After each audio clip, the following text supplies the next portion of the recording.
Bien le bonjour de Géomoto, une nouvelle tenue pour la présentation, l'introduction des vidéos.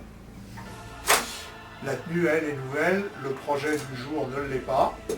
Il s'agit de remplacer ce disque qui était monté sur une TDR 125 ou DTR, qui ne doit pas être le disque d'origine parce qu'il est assez grand, et le propriétaire veut le remplacer par celui-ci, qui est plus petit. Pas. Donc ce projet n'est pas nouveau, l'atelier l'a déjà réalisé plusieurs fois. D'ailleurs vous avez dans la description, dans les liens en dessous, là, un renvoi vers le site geomoto.fr où il y a la présentation et les méthodes qui ont été employées par l'atelier pour réaliser ce projet d'adaptation d'un disque sur un moyeu. On ne trouve pas le disque qui s'adapte directement. Donc on va voir en image d'abord la présentation des différents éléments en cause et comme d'habitude une méthode pour y parvenir. On aperçoit toujours ma cravate et c'est parfait. Maintenant ce qui vous intéresse c'est la technique, sinon vous ne seriez pas là. Donc ce disque. L'idée c'est de refaire cette partie que les motards appellent fret, que les automobilistes appellent un bol de frein, parce qu'il leur arrive aussi de changer les disques. Donc on a commencé par faire un relevé des côtes ici de l'intérieur, et également un relevé dans ce sens parce que le disque là a léger déport. Et ce qu'on veut, c'est que la pièce qu'on va faire, mettre le disque pile au milieu de l'étrier, tel que l'était celui-ci. Chose importante, puisque en plus on voit que l'épaisseur des disques n'est pas la même. Donc on a fait un relevé complet des diverses cotes pour arriver à ce croquis.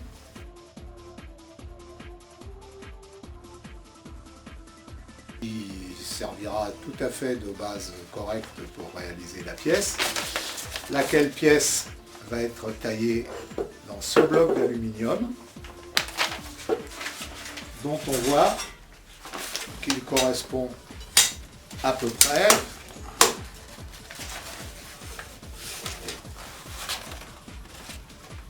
au diamètre des trous de fixation du disque en question.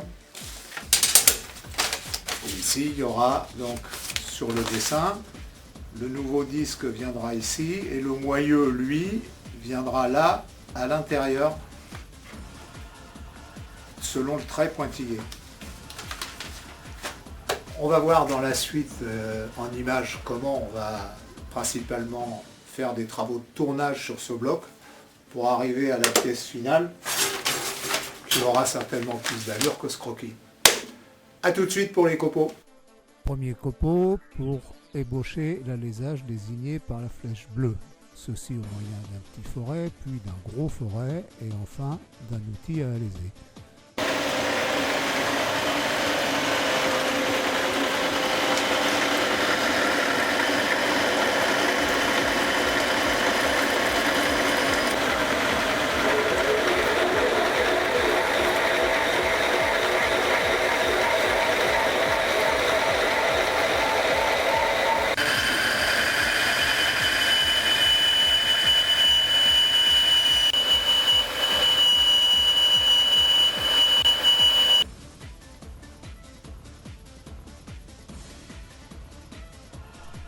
Après changement des morts, on va entraîner la pièce par l'alésage désigné par la flèche bleue, puis usiner le diamètre extérieur de la flèche verte et la face de la flèche rouge.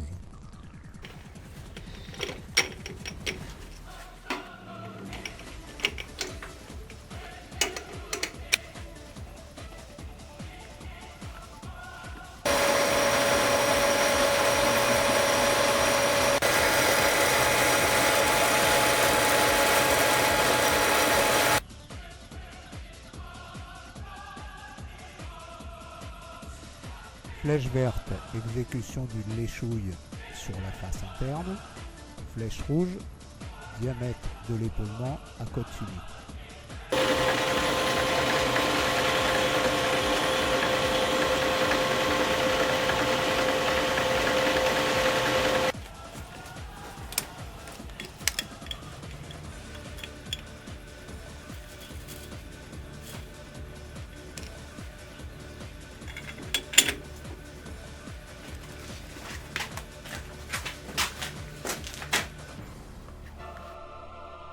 Pour exécuter les usinages restants sur la face actuellement côté mandrin, on va retourner la pièce et la saisir par l'épaulement désigné par la flèche rouge.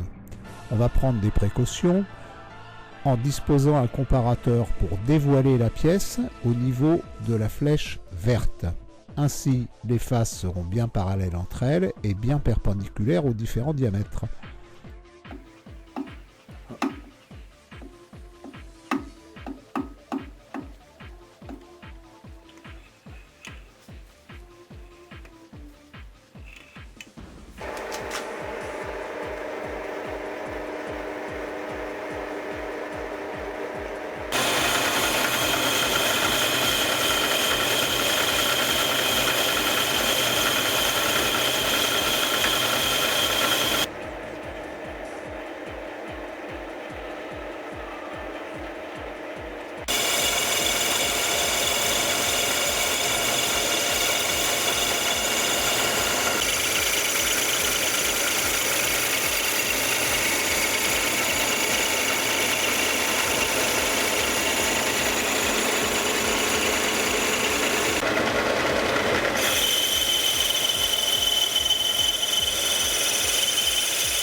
Après les travaux de perçage et de tournage qui vous ont été décrits dans le menu, il restait à procéder à l'assemblage de la frette fabriquée et du disque acheté, ce qui s'est fait par des boulons de 6 avec vis à tête fraisée et écrou d'il-stop, de façon à ce que ça ne s'envole pas.